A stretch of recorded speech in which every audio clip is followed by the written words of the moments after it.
former candidate for the U.S. Senate, longtime radio talk show host, author, and conservative policy advocate. Justices to the Supreme Court, the left has been in open panic. Liberty Nation with Tim Donner. Why is Joe Biden acting more like an emperor than a president? Welcome back into Liberty Nation Radio, a production, as always, of LibertyNation.com and heard from coast to coast on the Radio America Network. As Joe Biden launches into just the third week of his presidency, questions persist on why he has sent forth a record-shattering succession of executive orders on everything from immigration to racial justice. We'll dive into a couple of likely hidden motivations behind these voluminous decrees from the Oval Office and the president's explanation for them. We'll talk the COVID relief bill being bounced around on Capitol Hill, and how the Biden foreign policy, especially toward China and Russia, is likely to differ, spoiler alert, a lot from that of Donald Trump, as we're joined by military and defense expert Dave Patterson of LibertyNation.com. And our legal affairs editor, Scott Cosenza, jumps on board for Talkin' Liberty. Say what? Say what? Say what? One more time. We commence the proceedings with our signature segment, Say What?, where we roll out a virtual assembly line of wacky, astonishing, damnable, and ultimately revealing things uttered by politicians and the chattering class. How much is enough in COVID relief for Americans who've lost their jobs during the pandemic? The bargaining continues on Capitol Hill between Republicans trying to hold the line on profligate spending with a national debt now approaching an almost unthinkable $30 trillion, and Democrats looking to spend about 3 times as much as Republicans, almost $2 billion, typifying the liberal approach to most every issue. Senate Majority Leader Chuck Schumer said this is no time to think small. It makes no sense to pinch pennies when so many Americans are struggling. The risk of doing too little is far greater than the risk of doing too much. That's the argument the left makes on almost every issue. And the question now is whether the Democrats will try and ram through their supersized COVID relief bill with or without support from skeptical Republicans. Leftist icon Bernie Sanders sent out encouraging signals about working with the GOP, but said substantial relief is needed right now for victims of the pandemic. We all want bipartisanship, and I think you're going to see more of it as we move down the pike. You're going to see bipartisanship on infrastructure. There are a lot of Republicans who are outraged by the high cost of prescription drugs in this country. We pay 10 times more than other countries do for certain drugs. We are going to look forward to working with Republicans. But right now, this country faces an unprecedented set of crises.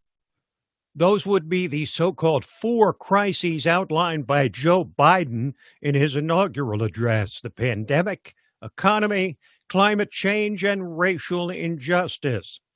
The new president's been rolling out new policies across the board designed to present as stark a contrast as possible to former President Trump. Biden's top economic advisor, Brian Deese, continued the theme of the new administration's crisis management reflected in the Democrats' proposed relief package. We just lived through the worst economic year since the demobilization in the wake of World War II. Just this week, 1 million more Americans filed claims for unemployment insurance. 30 million Americans reported they didn't have enough food to eat. We're in a unique crisis, and the elements of this plan really were designed and are designed to take on that crisis head on. How are we going to get shots in people's arms? How are we going to get schools reopened so parents can get back to work? And how are we going to provide that direct relief to those families and those businesses that are struggling the most? Meanwhile, as much as things are changing on the domestic front, the change in administration's promises to alter the international landscape in equally profound ways. Job one is how to deal with China after Trump called out the Chinese as never before and challenged them on trade and intellectual property theft, among other things. And the new Secretary of State, Antony Blinken, tried to talk tough while justifying a return to the old ways and back into international institutions like the World Health Organization, viewed with skepticism at best by his predecessor. We have to be able to approach China from a position of strength, not weakness. And that strength, I think, comes from having strong alliances, something China does not have, actually engaging in the world and showing up in these international institutions, because when we pull back, China fills in, and then they're the ones writing the rules and setting the norms of these institutions. And on Russia, Secretary of State Blinken said the recent crackdown, mass arrests ordered by Vladimir Putin on the supporters of his jailed political enemy Alexei Navalny, which Putin tried to somehow blame on the U.S., signals trouble ahead. It's about the government. It's about the frustration that the Russian people have with corruption, with kleptocracy. And I think they need to look inward, not outward, and hopefully take into account what they're hearing from their own people. Mr. Navalny is giving expression to the voices of millions and millions of Russians, and that's what this is about. You'd think he was almost talking about Trump and the millions he gave voice to here in the U.S. We'll dig deeper into our changed relationship with China and Russia when Dave Patterson of LibertyNation.com joins us in the next segment.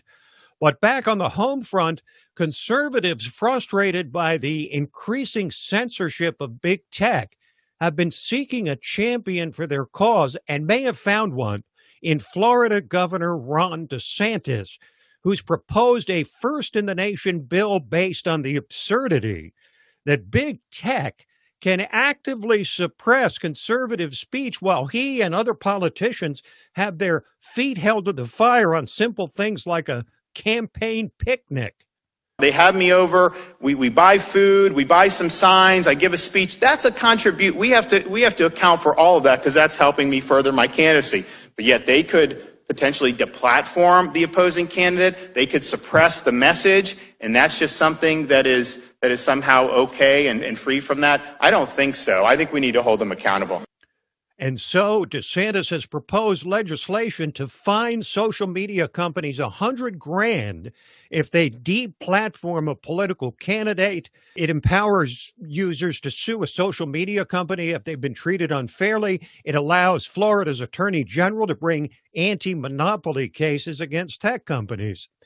And he reintroduced the issue, did DeSantis, surrounding the son of the new president, which the left has determined must not be mentioned.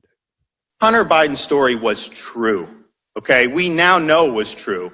And the typical corporate media outlets, they just chose to ignore it. Obviously, they wanted to beat Trump. They had a view on the election. They didn't want to give it any air. So we rely on social media to go around that, not let corporate legacy media outlets control the discourse and let us speak. So you had the New York Post to run it, and you couldn't get any traction. You couldn't get any reach on it because big tech put their thumb on the scale. DeSantis may be the leading edge of the reemergence of the America First movement post-Donald Trump. And one of the targets for Trump supporters is Liz Cheney, Congresswoman from Wyoming, daughter of the former vice president, who voted to impeach Trump a second time. Trumpists like Congressman Matt Gaetz of Florida are visiting Wyoming, talking up their efforts to challenge Cheney in a GOP primary and reigniting the message of making America great again. Wyoming's a great place. These are great people. They love America, they love freedom, and they deserve a representative who will actually represent them.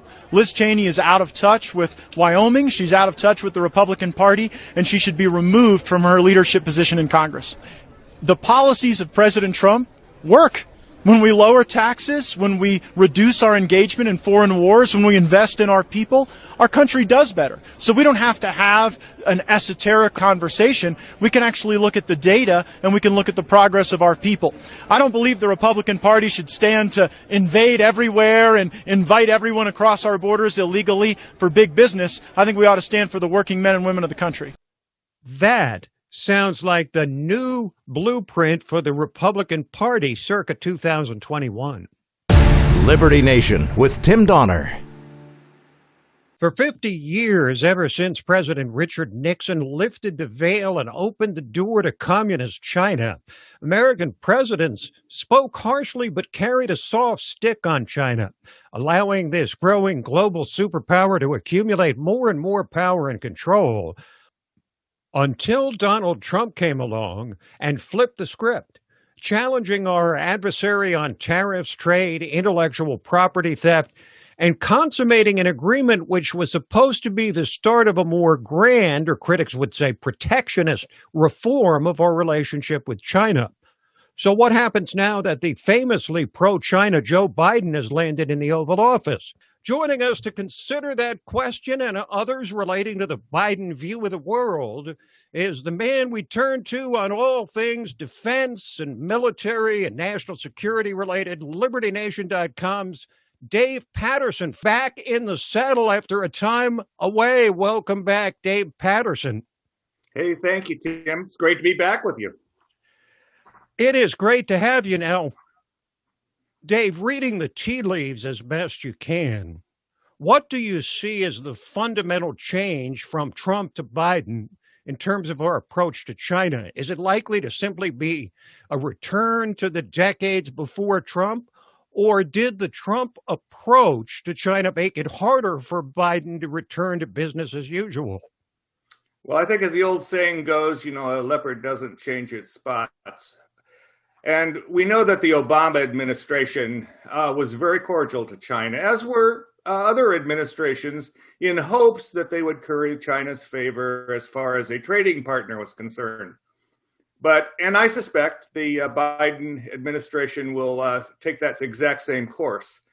What would distinguish the Biden administration from the Trump administration was that I believe President Trump very quickly realized that what he thought at the beginning of his administration was not what he thought at the end, and that China was very focused on Chinese hegemony throughout the globe, both military and economic. We have ample evidence of that. But let's move on to Russia for a moment. It was famously viewed by the left as the opposite of China, as aligned with Trump. They spent 2 years accusing Trump of actually colluding with the Russians to steal the 2016 election. So with that backdrop, how are things likely to change in our relationship with Russia, especially in light of Vladimir Putin's iron-fisted crackdown on the supporters of the political enemy of his that he threw into jail? Tim, I think that overall, what we have is a misconception. We like to make things simple in our foreign policy, and we lump Russia and China into the same bucket as adversaries. They are two totally different approaches to the world. The Russians are more of a blunt force and will attempt to do things by overt hacking and trying to influence things both in the United States and elsewhere throughout the world. And they have the advantage, though, of having 1,550 nuclear warheads, where China does not. China, on the other hand, is attempting to influence things economically across with their One Belt, One Road approach to their influence. Also, you may read quite frequently that they are extremely mischievous in the South China Sea and very belligerent toward their neighbors, which causes the United States some alarm as well. Now, Donald Trump also challenged our NATO allies as never before to live up to their commitments to the common defense of Western Europe and North America. And they're likely relieved that Trump is not around anymore. But what does the return of the ultimate establishment politician to the Oval Office portend for our relationship with Europe and Britain?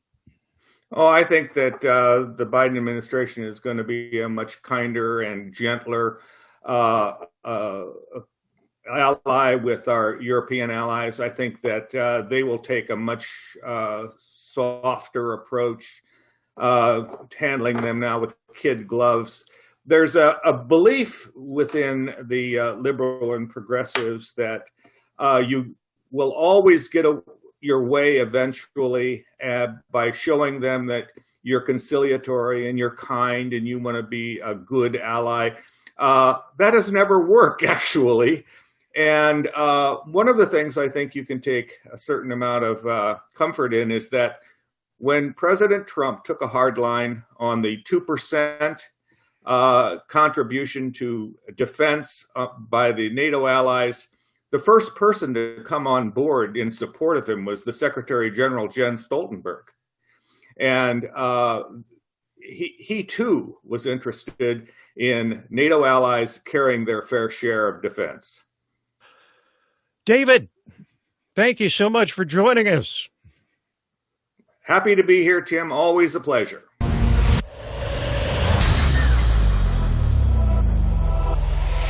Hi, I'm Lisa K. Donner, along with Mark Angelides, Sarah Cowgill, Tim Donner, and Scott Cosenza, and this is Liberty Nation.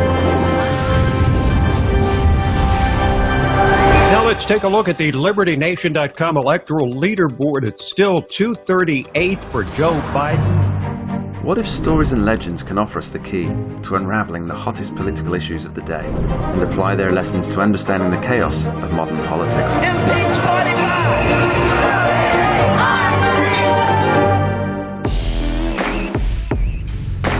Only where freedom of speech is honored can people who look, sound, or think differently be truly free.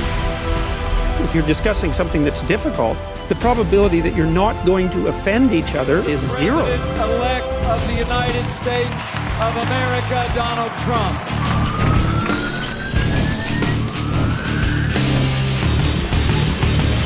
Donald J. Trump is now president. With one click, Liberty Nation delivers tomorrow's news. And remember, liberty. Today. All the time and everywhere.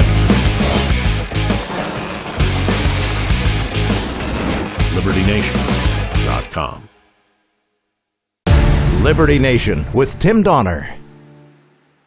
With Democrats in control of both branches of Congress, opening a wide berth for legislative action, the question persists as to why Joe Biden has shattered the previous record for unilateral decrees, i.e., executive orders, in the early days of his presidency. There's two basic but hidden reasons for this beyond the obvious ones, which are erasing the legacy of Donald Trump and throwing some bouquets to his hard left base. Start by asking yourself this. If you were just elected to the highest office in the land as the oldest president ever to take the oath of office in declining neurological health, uncertain of just how long you'll be able to manage the relentless day-to-day pressures of the job, how would you govern? Would you play the long game working diligently with a friendly legislature to write permanent change into the law? Or would you decide to leave an immediate and substantial imprint on the nation with a seemingly unprecedented burst of executive action right out of the starting gate? Would this not serve as a hedge against your presidency failing to run its full course and becoming a mere footnote in history? Well, these questions have certainly been answered with an exclamation point by this 46th president. With more than 40 strokes of his executive pen, Joe Biden has front-loaded the fumigation of the Trump presidency and thrown the necessary bouquets to his party's progressive base, with the iron hand of Chief of Staff Ron Klain carefully orchestrating access to and scheduling for him. Biden's so far been able to pull off like a single shift presidency, arriving and departing from the Oval Office in his required appearances, mostly during business hours, in small, tightly scripted bursts with a lot of rest in between. The president spoke to the issue of why all these executive orders have been necessary. I want to make it clear, there's a lot of talk, with good reason, about the number of executive orders that I have signed. I'm not making new law. I'm eliminating bad policy. What I'm doing is taking on the issues that 99% of them, that the last president of the United States issued executive orders I thought were very counterproductive to our security, counterproductive to who we are as a country. particularly in the area of immigration. You know, Biden can unilaterally change a lot of things by executive action, but all of them are easily reversible with a stroke of a pen by a future president. So when will President Biden begin to employ the majorities he holds in Congress? It starts with pushing through a COVID relief bill in the face of widespread Republican opposition to the amount Democrats are asking for, almost $2 billion. But time is short for the Democrats' narrow control in the upper and lower chambers of Congress. As 2022 looms, they know history has rarely been kind to the ruling party in midterm elections. Biden's term, if continued on its present course, would be viewed by objective historians as an imperial presidency for handing down edicts from on high requiring only his command at a record pace. But there's likely yet another hidden motivation behind this president who for 2 weeks has ruled like an emperor. Ask yourself how you would react to the widespread notion that you're addled, unable to make decisions, essentially incapacitated to a point perhaps short of panic, but beyond mere concern. Would you send out the signal that, yes, I really am pretty weak, so I'll go ahead and let Vice President Harris and congressional leaders play an enlarged role while I recede into the background as the stick figure I've been depicted as by my detractors? Or would you say, hell yeah, I'm my own man, and I'm as capable as ever of setting my own agenda and making my own decisions, whether you are or not? And would not the best way to achieve that objective be to grab the carefully set stage with all manner of early moves requiring only the stroke of your pen and certain to get major play in the friendly media while keeping the vice president and others seeking to control you at a comfortable distance? This does not answer the question of who might or might not actually be exercising outsized influence on this president. As a political lifer and admitted transitional figure in every way, the reverse image of Donald Trump, President Biden understands that the battle to succeed him started the day he was proclaimed president for the one term he's likely to serve in whole or in part. However, that this president appears laser focused on removing doubts about his competence at least adds to our limited understanding of the current state of mind of a chief executive who was kept more distant from the voters than any presidential nominee in modern American history. Could it be that Joe Biden's extraordinarily swift, unilateral, and voluminous decrees are designed to leave his certain footprints in the sand, but also represents a desperate attempt to transmit the message that the person who's pulling his puppet strings is the president himself? Liberty Nation with Tim Donner. And now it is time for the final fulfillment of Liberty Nation Radio, which is to promote individual liberty. Thus, the concluding segment of the program entitled Talkin' Liberty. It's when we welcome back in our regular contributor, constitutional lawyer, LibertyNation.com legal affairs editor, and the man that we call our guardian of individual liberty, Scott David Cosenza. Hello, Scott. Tim, with an intro like that, how can I go wrong? Thank you. You are so welcome. Now, the impeachment of Donald Trump for a second time. Tell us your view on the whole issue of impeaching a president who's no longer president, the issue of whether impeachment is supposed to be for punishment or removal from office, and whether the whole procedure is constitutional. I think 2.0 is the best way to refer to this impeachment, Tim. You know, I will get into those topics, but before I do, I want to address a broader topic that I see misrepresented widely now in the big box media. And I just want to address this notion of incitement, because in the memorandum that the House Democrat impeachment managers sent to the U.S. Senate, they said that Donald Trump was guilty of the crime of incitement. Now, what that means is incitement to violence or incitement to riot, which would mean that Trump's words directed those people to commit those acts, which is one of the few permissible impositions on the right to free speech, which is to say, for instance, we know that slander and libel, defamation can be made illegal, even though they're speech. That's not free speech. And also incitement. And also it can be a very serious crime. But the same document, Tim, that these House impeachment prosecutors have sent over says that this is not about the crime of incitement. Instead, it talks about how it's a political act. So it's basically a political crime, a new thing that has come into existence, the political crime of incitement. So I just want to be clear that Donald Trump is not being tried in a court where he has kind of due process rights like a typical criminal defendant would have, including especially the presumption of innocence, for instance. I mean, we went through all of that with the first impeachment, which was at least while he was still in office over a phone call to the Ukrainian president. But now it appears, Scott, like it's really nothing more than political retribution.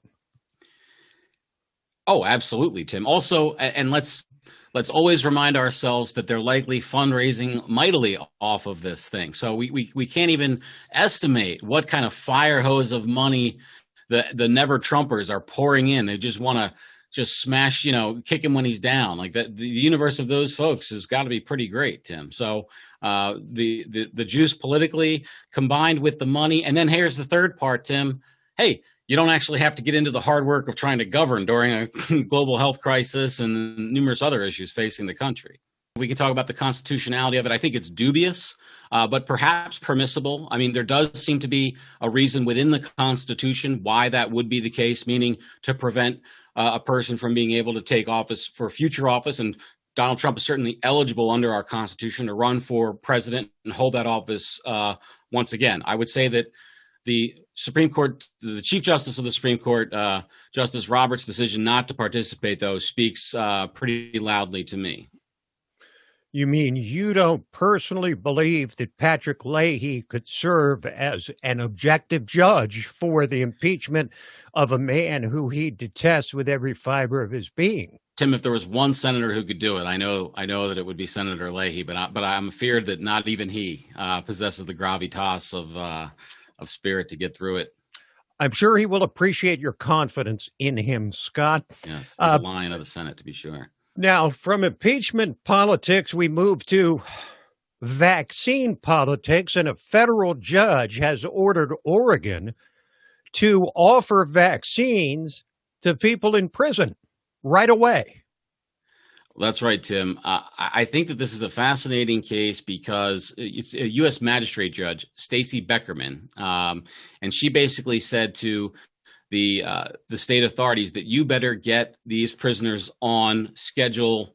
I think it's phase 1A, B, something like that. So they had to be placed at a higher level in the priority of vaccination disbursement. And I think it's a great boon for liberty when the state affords the people who cannot do for themselves something that is something that they would certainly do for themselves, likely if they were outside of prison. I think this has been contentious in conservative circles. I see people criticizing the vaccination of prisoners ahead of, the innocent, basically people who haven't been convicted of anything, that are living free on the outside. But there is a special duty towards those who are incarcerated, I think, and I think this is a good ruling by Judge Beckerman. Okay, Scott, from impeachment politics to vaccine politics to marijuana politics, and it looks like the Old Dominion, Virginia, may be on the verge of becoming the latest of the growing number of states to legalize marijuana. Tim, legalizing marijuana or treating marijuana like alcohol is wildly popular throughout the country, but the majority, I think there are 15 states now that have laws that treat marijuana like alcohol, and 13 of those states enacted changes to those laws by referenda or statewide ballot initiative. The politicians have generally been lagging the people here. But I think the new wave is going to come from politicians who are going to try to get ahead of it. And part of the blue wave that Virginia has seen is going to pay dividends for the folks who want to see marijuana be legalized. It looks like there's broad support now on the Democrat side for this, and they don't need the Republican votes because they have sufficient majorities. So it looks partisan, and there are some socialistic aspects to the bill, like the creation of these funds that, collect a fortune in taxpayer dollars. But at least, and hopefully, Virginians won't be locked up for having a plant in the future. Now, from Virginia, we move north, as far north as you can go in the United States, to Maine, where newspapers are challenging a rule on concealing electronic court records. And this has some real significance for individual liberty. It's huge, Tim. It's an underreported story. And you would think that the move from old school paper filings in court to modern electronic filings of court documents and pleadings would yield greater access by the public, that those documents would be able to be discovered sooner and, searchable, and all the wonderful benefit that we get, right, from the digitized documents. But the opposite is true. What's happening is these court administrators who, it's bizarre, Tim, to try to understand their motivation, so I won't even speculate on them, but I just know the facts are they're putting more and more barriers up to the quick discovery of these court filings. It used to be that when the paper filings were made, they were made available the same day to the press, right there at the court office. And then what happened was they started restricting those offerings and making them available only after they were served or sorted, and sometimes leading up to delays of months. And that's what's being done now in Maine. And I think this is a case to watch. I think the courts are going to be it's a funny thing, right? Because it's going to be the courts ruling on court access, press access to court-filed documents and what the First Amendment requires in that area. But the majority of courts that have addressed this issue have said the public has a right to know at the time of the filing about what these court filings are. So I expect that's going to be on a fast track to be overturned, and I hope so. And for everybody who's listening, a lot of stories are reported through court filings. It's a vital component of the right to know about what our government is doing that the press holds and the people hold. Finally, Scott, here's a headline that I don't think the new administration is anxious to see, but here it is. Joe Biden restores a barrier to opioid addiction treatment. Yes, Tim, this is about the prescription for Suboxone, I think is the trade name of the drug. And what happens is it's a drug that's in the opioid family, but it's used to treat opioid addiction. And it's less, intoxicating. So if you have an addiction to heroin or another morphine or opioid type drug, you can get treated to try to come off of that addiction through this drug therapy. And the crazy thing, Tim, it's one of these just makes you want to tear your hair out if you have any left, is that it's harder for a doctor to prescribe this class of opioid than it is to prescribe the actual opioid that people are addicted to. Somehow it's about this panic of opioid prescription drugs that they're just limiting these doctors' resources. And, while there are certain doctors that are going out, and doing criminal behavior, by and large, it's not a problem with doctors. And that the Joe Biden, administration, one of the very first things they've done, it's only been, a week and a half now in office to cut off a venue for physicians to treat opioid addiction. It just seems, doesn't seem like it's pro-liberty to me, Tim. Thank you, Scott. Thanks, Tim.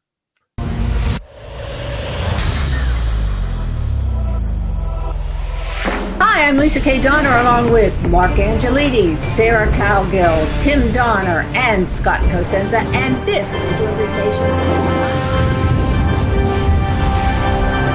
Now let's take a look at the LibertyNation.com electoral leaderboard. It's still 238 for Joe Biden. What if stories and legends can offer us the key to unraveling the hottest political issues of the day and apply their lessons to understanding the chaos of modern politics? Impeach 45! Only where freedom of speech is honored can people who look, sound, or think differently be truly free.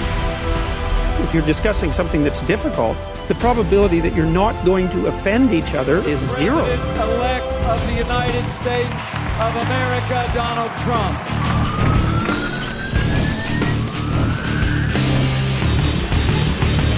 Donald J. Trump is now president. With one click, Liberty Nation delivers tomorrow's news. And remember, liberty. Today. All the time and everywhere. LibertyNation.com